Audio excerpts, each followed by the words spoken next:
हत्या हुई थी, उसको पुलिस पहले एक्सीडेंट भी मान रही थी, किस तरीके से इस घटना का अनावरण किया है और कौन कौन लोग इसमें गिरफ्तार किए गए? देखिए, थाना क्षेत्र कुरावली में एक बुजुर्ग व्यक्ति का शव मिला था। उपरोक्त शव मिलने पर वहां पर एसपी मैनपुरी सर द्वारा हम लोगों के द्वारा तत्काल घटनास्थल का निरीक्षण किया गया था।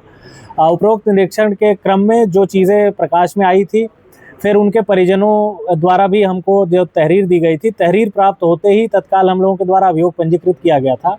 अभियोग पंजीकृत करने के उपरांत इसमें जब एसपी सर द्वारा टीमें गठित की गई, एसपी सिटी साहब वाला भी द्वारा भी इसमें क्लोज निर्देशन किया जा रहा था, तो उपरोक्त टीमों द्वारा जब विभिन्न माध्यमों से सर्विलेंस, सीसीटीवी, मैनुअल इंटेलिजेंस एकत्रित किए गए, इसमें सर्विलेंस प्रभारी, सोशल मीडिया सेल प्रभारी, स्वाट प्रभारी, एसएचओ कुरावली, सीओ कुरावली सभी द्वारा जो कंसर्टेड एफर्ट्स करते हुए चीज़ें निकाली गई, तो यह चीज़ें प्रकाश में आई कि उपरोक्त व्यक्ति जिसका मृत शरीर वहां पर पाया गया था, इनके द्वारा शरीर पाए जाने से विगत 3 दिन पूर्व ही अपने ज़मीन का बैनामा एक व्यक्ति को किया गया था।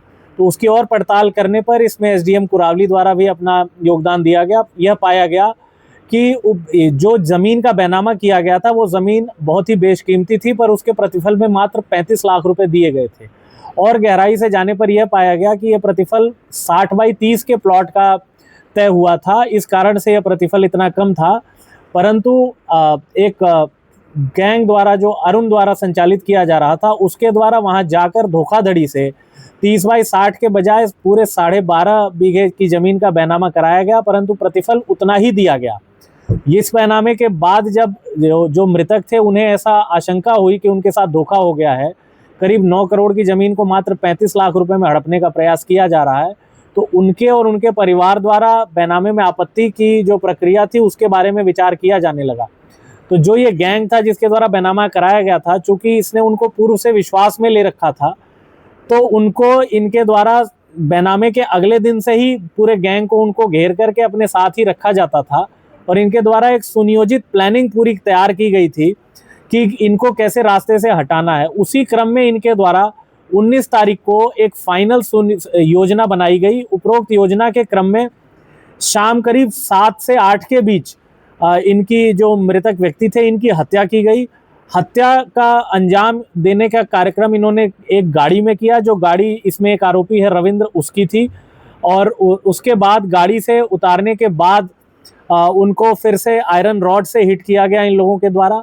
इनके द्वारा यह विशेष ध्यान रखा गया कि उनको कुरावली क्षेत्र के आसपास ही डेड बॉडी को डालेंगे, ताकि वहां पर लोगों को ये अंदेशा हो जाए कि और इनके शरीर की पहचान हो जाए मृतक व्यक्ति की। जो इसका मास्टरमाइंड था उसके द्वारा पूरी घटना के दौरान ये प्रयास किया जाते रहा, कुछ चलचित्रों से प्रभावित होकर, कि वो अपने आप को सीसीटीवी कैमराज में और सीडीआर्स में विजिबल रखेगा कि वो घटना से उसका कोई लेना देना नहीं है। चूंकि एसपी मैनपुरी सर द्वारा, एसपी सिटी सर द्वारा इसका लगातार निर्देशन किया जा रहा था, तो इसमें यह पाया गया कि टीमों द्वारा कि ये पूरी घटना को अंजाम देने के बाद जमीन हड़पने के और इनको हत्या कर देने के क्रम में 5 लोग इसमें शामिल थे, जिनके नाम क्रमशः अरुण, ऋषि, रविंद्र, अभिषेक और ये आखिरी जो व्यक्ति है, एक व्यक्ति और इनके साथ था। इन लोगों के द्वारा हत्या करने के पश्चात भी योजनाबद्ध तरीके से अपने आप को लगातार मूवमेंट पर रखा गया, सीडीआर्स में विजिबल रखा गया और घटनास्थल से दूर दिखाने का प्रयास किया गया।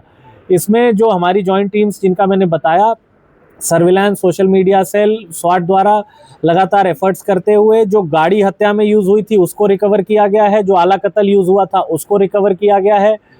इसमें एसडीएम साहब द्वारा और चीज़ें देखी जा रही है, जो बैनामे में त्रुटियां हैं वो एसडीएम और सीओ कुरावली के नेतृत्व में वो सारी चीज़ें निकाली जा रही हैं।